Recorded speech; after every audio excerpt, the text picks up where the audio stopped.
दोस्तों नमस्कार। आज महात्मा बुद्ध की एक और ज्ञानवर्धक कथा लेके हाजिर हूँ। अगर आपको ये समझ में आ जाता है तो मन को वश में करने के लिए क्या करें, तो इस कहानी को शुरू करते हैं। इस कहानी के पीछे के तर्क अगर आप समझ गए तो आपका मन काबू में हो सकता है। पहली बार जब इस कहानी को मैंने पढ़ा तो मुझे इसका तर्क समझ नहीं आया, लेकिन इसका भाव प्रेरणादायक है। एक बार महात्मा बुद्ध किसी नगर से गुजर रहे थे। बुद्ध की नज़र एक कपड़े व्यापारी पर पड़ी जो दुखी और हताश दिखाई दे रहा था।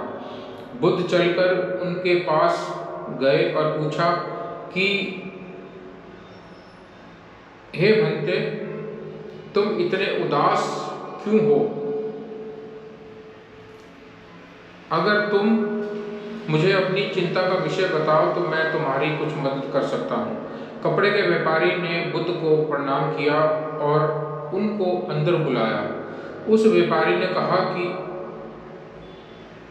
जब से मेरी पत्नी की मृत्यु हुई है तब से मेरे घर पर मेरे छोटे बेटे की देखभाल करने वाला कोई नहीं है, इसलिए मैं हमेशा इसको अपनी दुकान पर लेकर आ जाता हूँ, लेकिन मेरी दुकान पर आने वाले हर ग्राहक की पगड़ी को उछालकर फेंक देता है। ये कभी कभी उनका झोला उठाकर बाहर फेंक देता है। मैंने इसको बहुत समझाया, डांटा, लेकिन ये समझता ही नहीं है।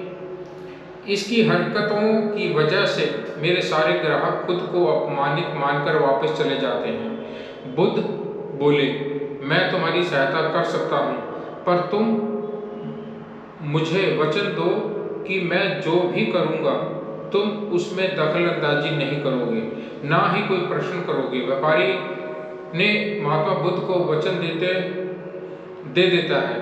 अगले दिन बुद्ध एक पगड़ी पहनकर आए और एक ग्राहक की भांति आकर बैठ गए। व्यापारी का बेटा आया और बुद्ध की पगड़ी को उछाल दिया।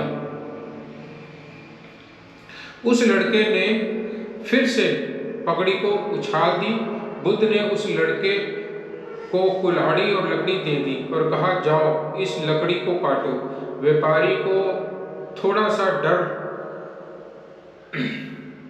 लग रहा था, कहीं उसके लड़के को चोट ना आ जाए, लेकिन उसको अपना वचन याद था। 7 दिन तक महात्मा बुद्ध कोई ना कोई नया काम लेकर आते और उस लड़के से करवाते।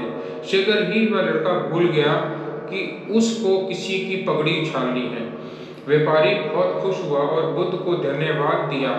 मुझे पता है कि इस कहानी का और मन के वश का कोई विशेष संबंध नहीं है, लेकिन पहले आप इस तर्क को समझ लीजिए।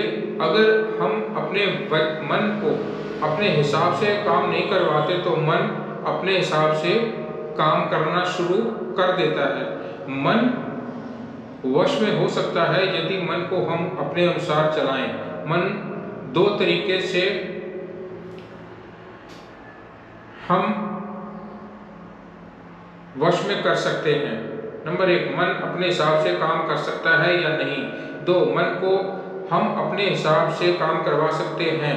बुद्ध से मिलने से पहले उस लड़के का मन और दिमाग अपने हिसाब अनियंत्रित रूप में काम कर रहा था, लेकिन बुद्ध ने उस लड़के को अपने अनुसार काम करवाए, जिससे उसकी आदत ही बदल गई।